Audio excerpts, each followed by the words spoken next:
Hi, I'm John Green. This is Crash Course World History, and today we're going to talk about China, which these days is discussed almost constantly on television and in newspapers. Wait, are they still a thing? So we used to print information on thinly sliced trees, and then you would pay someone to take these thinly sliced trees and throw them onto your front lawn, and that's how we received information? No one thought this was weird, by the way.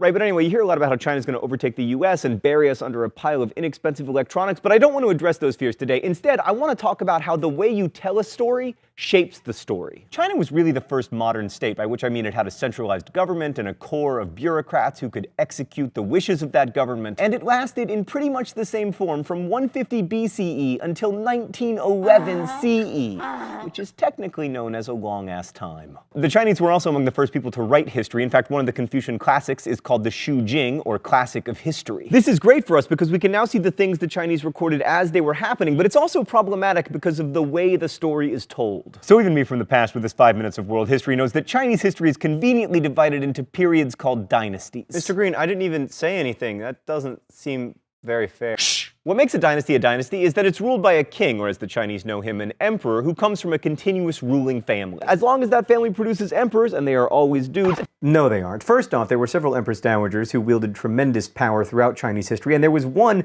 very important full-fledged empress, Empress Wu, who ruled China for more than 20 years and founded her own freaking dynasty. And those emperors keep ruling, the dynasty gets to be a dynasty. So the dynasty can end for two reasons. Either they run out of dudes, which never happened thanks to the hard work of many, many concubines, or the emperor is overthrown after a rebellion or a war. This is more or less what happened to all the dynasties, which makes it easy for me to go over to camera 2 and describe them in a single run-on sentence. Hi there, camera 2. Leaving aside the Xia dynasty, which was sadly fictional, the first Chinese dynasty was the Shang, who were overthrown by the Zhao, which disintegrated into political chaos called the Warring States period, in which states warred over periods. Oh no, wait, it was a period in which states warred, which ended when the Qin emperor was able to extend his power over most of the heretofore warring states, but the Qin were replaced by the Han, which was the dynasty that really set the pattern for most of China's history and lasted for almost 400 years, after which China fell again into political chaos, which only means there was no dynasty that ruled over all of China. And out of this chaos rose the Sui, who were followed quickly by the Tang, who in turn were replaced after a short period of no dynasty by the Song, who saw a huge growth in China's commerce that was still not enough to prevent them from being conquered by the Yuan, who were both unpopular and unusual because they were Mongols,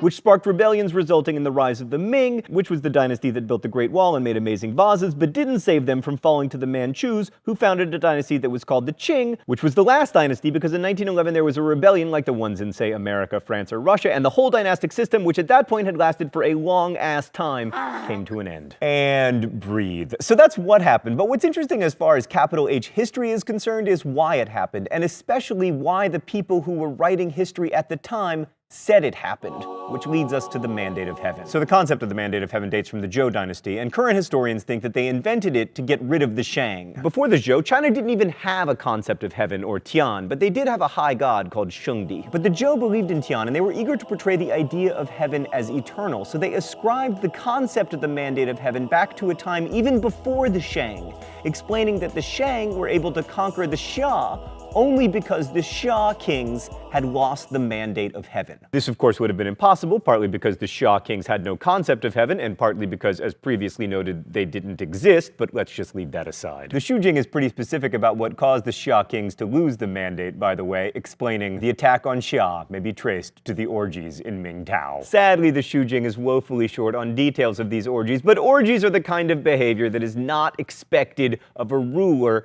and therefore heaven saw fit to come in, remove the mandate, and allow the Shang to take power. But then the Shang lost the mandate. Why? Well, the last Shang emperor is reported to have roasted and eaten his opponents, which, you know, bit of a deal breaker as far as the Mandate of Heaven is concerned. Of course, that might not actually have happened, but it would explain why heaven would allow the Zhou to come to power. So basically, the fact that one dynasty falls and is replaced by another in a cycle that lasts for 3,000 years is explained, in the eyes of early Chinese historians, by divine intervention based on whether the ruler behaves in a proper, upright manner. It's after-the-fact analysis that has the virtue of being completely impossible to disprove, as well as offering a tidy explanation for some very messy political history. And even more importantly, importantly, it reinforces a vision of moral behavior that is a cornerstone of Confucianism, which I will get to momentarily. But first, let's see an example of the mandate of heaven in action. So the Qin dynasty only lasted 38 years, but it's one of the most important dynasties in Chinese history. So important, in fact, that it gave the place its name, Qin. Can I just tell you guys that we literally just spent 20 minutes on that shot? We shot it like 40 times. Stan, you are in love with puns. The accomplishment of the Qin was to reunify China under a single emperor for the first time in 500 years, ending the Warring States period. As you can imagine, the making of that particular omelet required the cracking of quite a few eggs, and the great Qin Emperor Qin Shuangdi and his descendants developed a reputation for brutality that was justified. But it was also exaggerated for effect so that the successor dynasty, the Han, would look more legitimate in the eyes of heaven. So when recounting the fall of the Qin, historians focused on how a bunch of murderous eunuchs turned the Qin emperors into puppets, not literal puppets, although that would have been awesome. And these crazy eunuchs tricked emperors into committing suicide when they started thinking for themselves, etc. So the mandate of heaven turned away from these suicidal puppet emperors, which set up a nice contrast with the early Han emperors, such as Wen, who came to power in 180 BCE and ruled benevolently, avoiding extravagance in personal behavior and ruling largely according to Confucian principles. Under Wen, there were no more harsh punishments for criticizing the government, executions declined, and most importantly for the Confucian scholars who were writing the history, the government stopped burning books. Thus, according to the ancient Chinese version of history, Emperor Wen, by behaving as a wise Confucian, maintains the mandate of heaven. So who is this Confucius I won't shut up about? Let's go to the thought bubble. Confucius was a minor official who lived during the Warring States period and developed a philosophical and political system he hoped would lead to a more stable state and society. He spent a great deal of his time trying to convince one of the powerful kings to embrace his system, but while none ever did, Confucius got the last laugh because his recipe for creating a functioning society was ultimately adopted and became the basis for Chinese government, education, and, well, most things.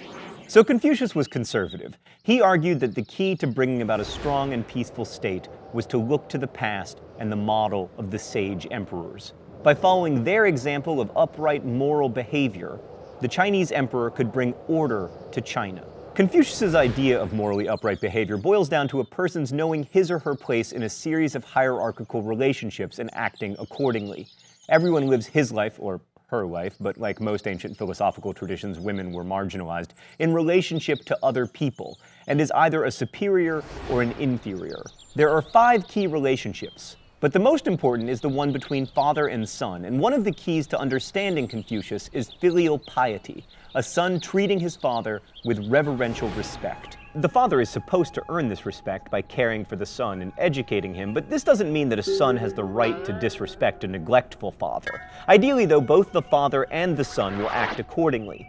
The son will respect the father, and the father will act respectably. Ultimately, the goal of both father and son is to be a superior man, chunzi in Chinese. If all men strive to be chunzi, the society as a whole will run smoothly. This idea applies especially to the emperor, who is like the father to the whole country. Oh, it's time for the open letter? All right. God, that's good. But first, let's see what's in the secret compartment today. Oh, an iPhone? Stan, this doesn't factor into Chinese history until much later. An open letter to the Xia dynasty. Dear Xia dynasty, why you gotta be so fictional? You contain all of the most awesome emperors, including my favorite emperor of all time, Yu the Engineer. There are so many the greats and the terribles among royalty, and so few the engineers. We need more kings like you, the engineer, Peter, the mortgage broker, Danica, the script supervisor, Stan, the video editing and producer guy. Those should be our kings. I freaking love you, you the engineer, and the fact that you're not real, it breaks my heart in a way that could only be fixed by you, the engineer.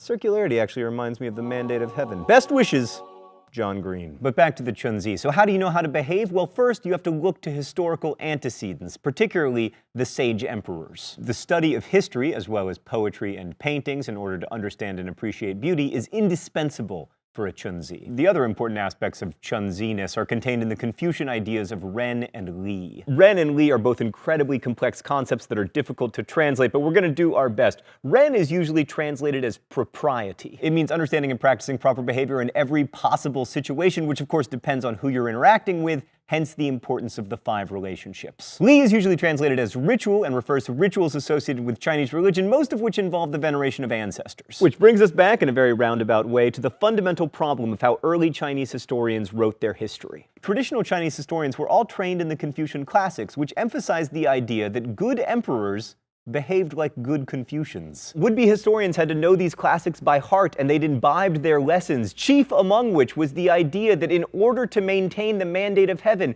you had to behave properly and not engage in orgies or eat your enemies while engaging in orgies. In this history, the political fortunes of a dynasty ultimately rest on one man and his actions, whether he behaves properly. The mandate of heaven is remarkably flexible as an explanation of historical causation. It explains why, as dynasties fell, there were often terrible storms and floods and peasant uprisings. If the emperor had been behaving properly, none of that stuff would have happened. Now, a more modern historian might point out that the negative effects of terrible storms and floods, which include peasant uprisings, sometimes lead to changes in leadership. But that would take the moral aspect out of history, and it would also diminish the importance of Confucian scholars, because the scholars can tell you that one of the best ways to learn how to be a good emperor and thereby maintain the mandate of heaven is to read the Confucian classics, which were written by scholars. In short, the complicated circularity of Chinese history is mirrored by the complicated circularity of the relationship between those who write it and those who make it. Which is something to think about no matter what history you're learning, even if it's from Crash Course. Next week we'll be talking about Alexander the Grape. Really, Stan, for an entire episode? That seems excessive to me. They're just like less sour,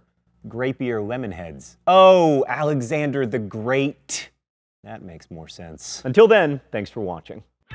Crash Course is produced and directed by Stan Muller. Our script supervisor is Danica Johnson. Our graphics team is Thought Bubble, and the show is written by my high school history teacher, Raoul Meyer, and myself. Last week's phrase of the week was right here in River City. If you want to guess this week's phrase of the week or suggest future ones, you may do so in comments, where you can also ask questions about today's video that will be answered by our team of historians. Thanks for watching, and as we say in my hometown, don't forget to be awesome.